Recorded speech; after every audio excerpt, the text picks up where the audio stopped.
Hi, I'm Luke. Today on Out of Darts, I wanted to do a review and mod thoughts on the D.VA HB50 blaster. Now, this is not a review channel, and I want to start by saying that my review is completely one-sided because I don't currently play Overwatch. I have played just a little bit, and don't get as much time for video games with both the Nerf mod hobby and having a little baby girl. But I love rifle blasters, so this review perspective is really coming from me and my specific thoughts and ideas, not so much on how this represents the in-game blaster, or firearm rather. Now, starting right off, this blaster is styled really, really well, and I think it's just an awesome looking blaster. It's the only blaster, from what I'm aware of, from the line where it actually matches the game as well, which I think is pretty cool.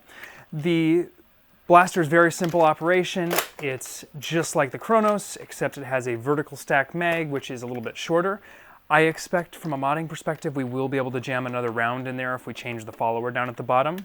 I also expect to be able to make a spring for this blaster. So that's one of the reasons I wanted to do a first look at this blaster, was that I will be having a spring for this, assuming that it's all viable, as well as some of the other blasters coming out. The styling on this is just really neat. I love this curve. I love the overall feel of the blaster. Generally, these are always about compromise. So none of the blasters that come out that are specifically for, say, Star Wars or for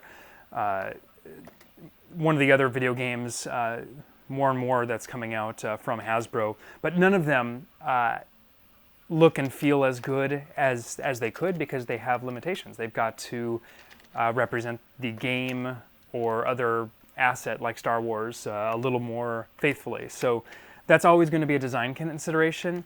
I think this one is a really good use of this blaster, and it has some fun features that I think will be really popular, especially for cosplay. I also have a very unique mod for this that I think some people are going to really love, but I'm not going to tell you what that is until I actually finish it. This blaster is just a single shot, single prime. It gets fairly decent performance. I chronographed in the high 70s, low 80s, sometimes 90s, kind of depending on the ammo. I do suspect with a spring it'll be pretty easy to upgrade, and the prime is easy enough to hold that it should be pretty easy to do that. From a cosplay perspective, this blaster is really neat because it has a fun action when you actually pull the trigger. When you pull the trigger, you get a little recoil action. In the video game, this is a full auto blaster, of course, but when I pull this trigger, this just pops back. And when you're playing this in the game, this is just constantly going on because it's a full auto blaster. So that part of this blaster is not represented very well, but I really think that's a nice touch. And with all the Overwatch blasters, the Hasbro engineers and designers have done a really good job of kind of adding some nice effect like that so that cosplayers can kind of have that fun action. Another example of this is the Mercury blaster, which has the hammer that goes down, which I think is really neat. Now, a few things that are going to go for me. I really don't need the dongle. I don't even understand why this is here.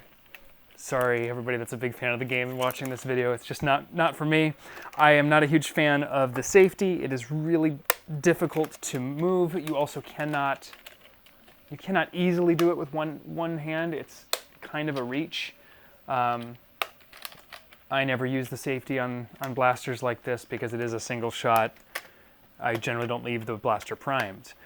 Other than that, the ergonomics are not great. I would say that the Chronos, which is a very similar blaster, is a better buy because it is considerably more comfortable. This is a really lovely grip.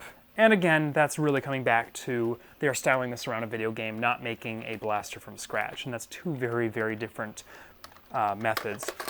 Size-wise, they are relatively similar, with the D.VA being the HB50 being a little bit shorter and a little bit taller, but overall they're fairly similar. And I think it's going to be a fun blaster to mod. Like I said, I do have a fun idea for it that should be a little different, and I think people will get a kick out of it. I don't think this is going to be a real popular one at the games because I just can't see it holstering as well as this blaster can. However, if you did go with a side mount, magnet mount like the holster, it would be pretty easy to do. Another big improvement that they have done is I feel like Hasbro has been listening. We're all doing these door deletes or door removal or ghost door in our case on my shop, and Hasbro has now not included one at all. So I think that's fantastic because why was there a door there in the first place, Hasbro? It didn't need a door, just making things difficult. Anytime you can remove a step in reloading, I think that's a good thing. Overall, I'm really excited about all these blasters coming out. They are essentially reskins or redesigns of similar tech that we already have, but it's always nice to get more options for painting, more options for styling, and this is a really well-styled blaster. Hope you enjoyed this. I will have more to come on this blaster. It's going on my project list, and I will definitely figure out the exact spring length for this and get that up on the shop for you as well. For those that are interested in upgrading it, I do think that's going to be pretty easy. And for now, that is it. There are some big changes in the shop and my life coming, and I'm really excited to be sharing those with you soon as well. Until next time, I'm out of darts.